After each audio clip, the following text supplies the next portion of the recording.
In the previous part of Appendix A, we looked at a brief retelling of the first two-thirds of the Second Age of Middle-earth and where the key players in the Last Alliance come from. In this video, the conclusion of this retelling of the story of the Last Alliance as an historical companion to the War of the Ring mode's War of the Last Alliance scenario by the Age of the Ring mod, we'll see the last days of Numenor in the immediate aftermath that led directly into the Last Alliance and how it impacted all of Middle-earth history afterwards.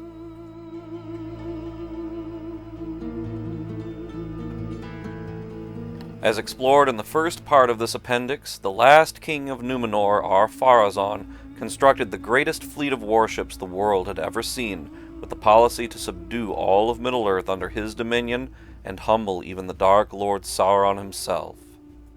He came with a force so great to the shores of Middle-earth that all of Sauron's servants fled from it. Now in those days, Sauron could assume a fair form, and was not monstrous and fearful to behold. So the Dark Lord feigned humility to the king as his servant, allowing himself to be brought in chains to the island of Numenor. The king, in his overbearing pride, believed Sauron's humility. This proved to be the undoing of Numenor. Sauron used his cunning to get into the good graces of the king. Being fooled by Sauron, the king was led to believe that the Valar feared the Númenóreans, lest they come with power and take immortality for themselves, and that that's why they forbade them from sailing west. The king believed these lies, fearing his old age overcoming him. Elendil's father, Amandil, had been Ar-Pharazôn's trusted friend from boyhood and advisor at court for many years, and so Elendil's family was for a long time in the king's good graces. But when Sauron came, the king believed Sauron's lies about them, and Amandil was expelled from the court, his family following suit. Sauron, however, could not persuade the king to go any further, but neither was there any friendship between them thereafter. Sauron then deceived the king and most of the Númenóreans to worship Morgoth, Sauron's own demonic master from the First Age who had been defeated and cast into the void. They entered into human sacrifice in a vain effort to appeal to the spirit of Morgoth for long life, and the faithful such as Isildur and his family were the prime targets for this unholy worship. Having no other choice, Elendil and his sons and others of the faithful were first forced into hiding and then to flee. During all this time, Ar-Pharazôn built the greatest armament of ships the world had seen to take by force the undying lands of Valinor. When Ar-Pharazôn's fleet was complete, he set sail for Valinor, but the moment his foot touched upon the shore, the world was changed forever. The Valar called upon Eru Ilúvatar, the supreme ruler of all creation, who took away Valinor from the world and cast down the great island of Numenor. The king's great armament was thrown down into the seas with it, but as for Ar-Pharazôn and those who set foot on the undying lands, it is said they were caught beneath the falling mountains, to be imprisoned until the end of the world. As for Sauron, he also was cast into the abyss, but only his body was destroyed. His spirit returned to Mordor, but could not take a fair form again. Unable to deceive by fairness, his new form was blackened and hideous. Thus he continued to pursue war in Middle-earth until all the world was conquered.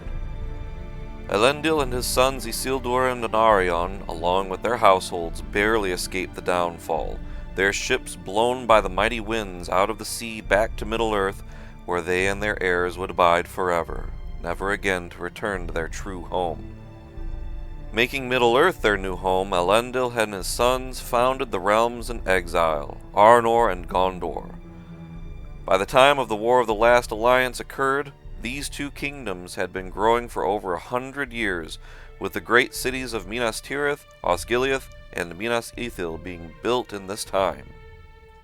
It's most likely during this time that Isildur made the alliance with the men of the White Mountains, a people who dwelled in the mountains where Gondor was being expanded and who had worshipped Sauron before the coming of the Númenóreans.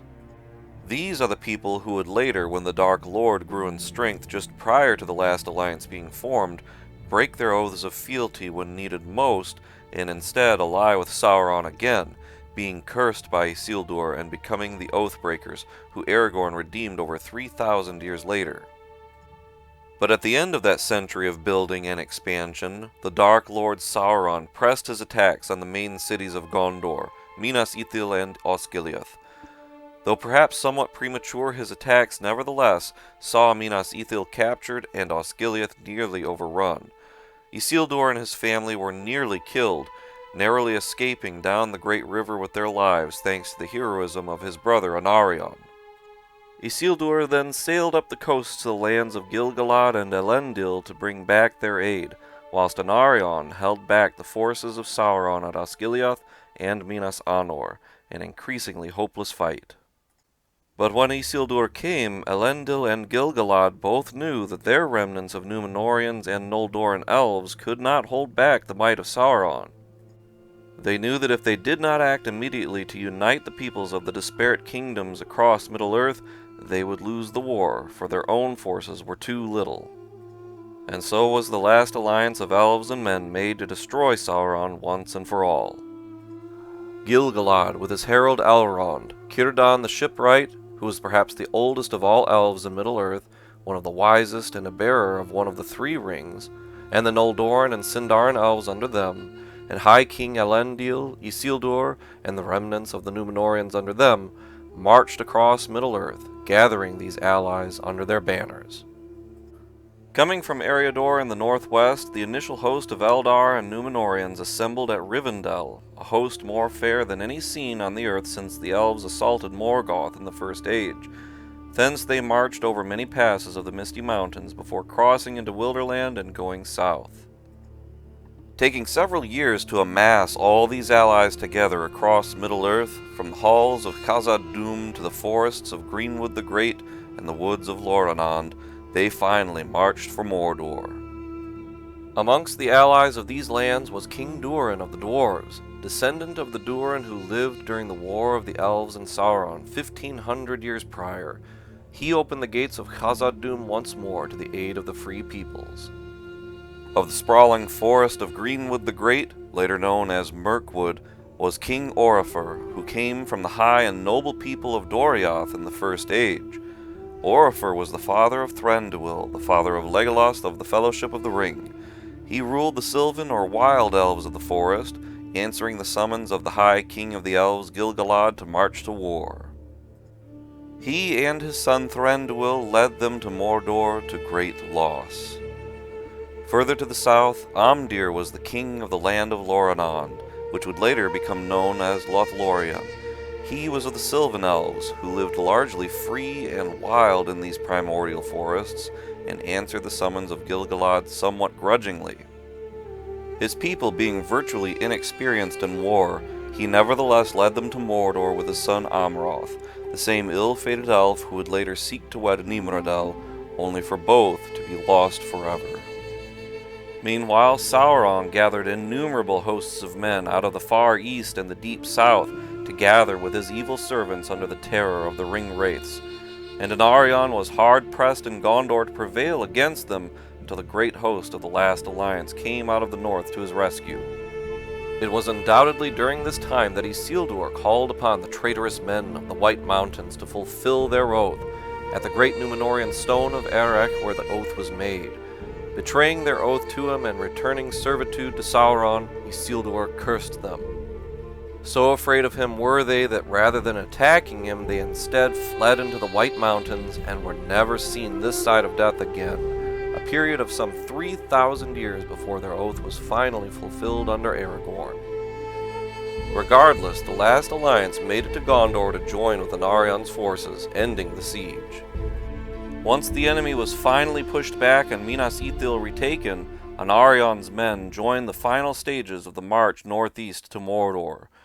The great host of the west then did battle upon the plain of Dagolad, one of the great battles of the Second Age, in which Sauron was pushed back past the Black Gate and into Mordor, but not without heavy loss to the last alliance. For at Dagolad both Oropher and Amdir were killed, their small armies of Sylvan elves being largely independent, undisciplined, and ill-equipped for a war. Amdir was cut off from the main army and pushed north back into the Dead Marshes, where he and half his own army fell. While Oropher and his troops did not wait for the signal from Gil-galad, but instead charged forth of his own accord, being killed not much later. His army suffered 2/3 loss during the war.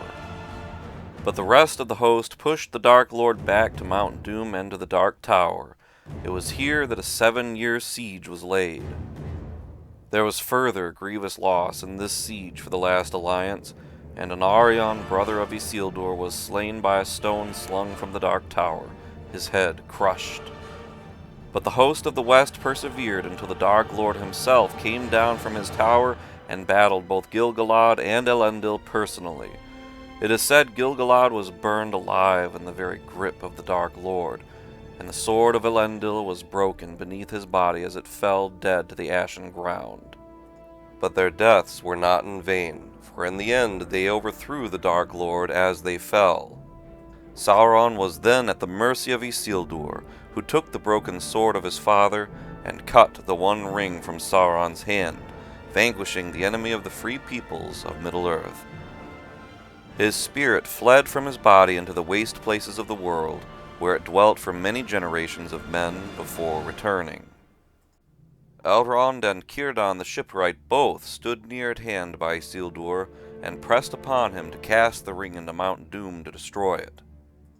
But Isildur would not, being enamored of the beauty of the One Ring and already under its lure. Claiming it was were-gild or just compensation for the deaths of his father and brother, he kept it as an heirloom for his descendants, and the rest is history, as he was slain by orcs and the One Ring lost for thousands of years in the great river where he fell. When Isildur was slain, the last alliance came to an end, a pivotal period of the long history of elves and men, the world forever changed from the old order. For there was tragic loss to elven kind. King Oropher of Greenwood the Great was dead, his son Thranduil surviving the wars in the Black Land and taking his father's throne, Amdir of Loranon also slain, his son Amroth, the ill-fated heir to that throne, which was in turn to be taken by Galadriel and Celeborn. All their peoples were much decreased by that war. And of course all the Noldoran and Sindarin elves who were under the High King Gil-galad, who took perhaps the worst loss of all. These were the remnant who lived in the small elven refuges of Rivendell, Lothlorien, and the Grey Havens, until the end of the Third Age, after the passing of the Three Rings into the West. All throughout the Third Age, the elves of all kindreds faded rapidly after those days, especially those of the Eldar, as they passed into the West out of memory and song, and the relationship between men and the elves who remained in Middle-earth became increasingly estranged. Elvenkind being seen as dangerous and misunderstood by lesser men, such as the Rohirrim, and even by many of the Gondorians, descendants of the faithful elf friends of Numenor themselves.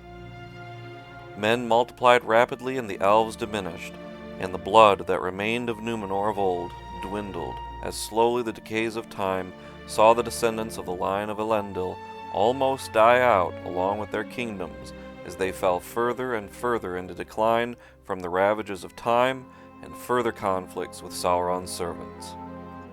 And as the remnant of the Númenórean kingdoms fell and their people dwindled, their blood was mingled with that of lesser men, and the long life of their descendants, the Dúnedain, was shortened more and more as the millennia wore on, until they were restored by the last in the line of Elendil, Aragorn, King Elisar, one who was so like unto the ancient sea kings of old in power, majesty, and wisdom, that the white city of Minas Tirith and many other of the cities of the realms of old became more fair than in their first founding by Elendil and his sons.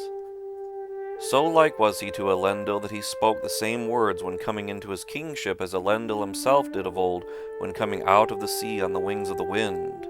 Et erelo endorena utulien, sinoma marovan arhildin yarten ambarmeta. Out of the great sea to Middle-earth I am come.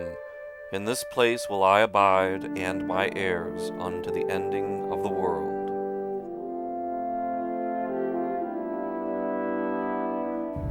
By the way, if you like this kind of deep dive and want more great BFME analysis of its mechanics, check out these series of mine. There's the Attribute Modifier series, where I break down in great detail how modifiers actually work, comparing the vanilla games to the massive overhaul the Age of the Ring mod implemented over them. I also break down the fire mechanic, concluding at the end of that series with a great talk on the mechanic from one of the developers of the game from way back when the BFME games were coming out. There's also the Stealth series, where I show how stealth really works, again comparing vanilla to AOTR, and the beginning of the unit analysis series with the Berserkers unit. I also have a growing library of tutorials on how to use the BFME world builder and how to mod, along with lots of great gameplay videos besides. Well, this about wraps up this video. In the next episode of this series, we'll look in detail at the Last Alliance scenario itself in great detail, as it has so much to offer. A fairly revolutionary scenario for the War of the Ring mode, to be sure. Don't miss it.